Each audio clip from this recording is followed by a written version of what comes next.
Good afternoon, guys. How's everyone doing on this rainy, old, cold, windy Thursday afternoon? I hope you're all doing well. I hope you're all in the best of health, best of wealth. I hope you're being the best version of yourself you could possibly be. Welcome to my channel, guys. Joey Barnett TV. I like to upload as much content as I possibly can, but with this weather bad like that as it is, it means more work for me. So yeah, I've been very, very busy helping family members out and also friends. And yeah, keeping myself nice and busy because these winds and these rains, this bad rain has caused a lot of damage. It really has. Yeah, guys. This afternoon I am cooking my missus steak, chips, mushrooms, peppercorn sauce. A British man's favourite meal in my books by far. I'll spin the camera around and I'll show you what I'm cooking.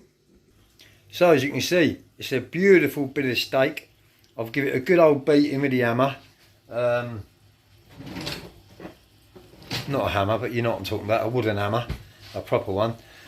Bit of steak seasoning on it, bit of garlic and herbs and mixed herbs on the old mushroom. And yeah, she's up and running. And the missus is making homemade chips. So yeah, I'm making you guys hungry. It's just starting this sizzle now, guys.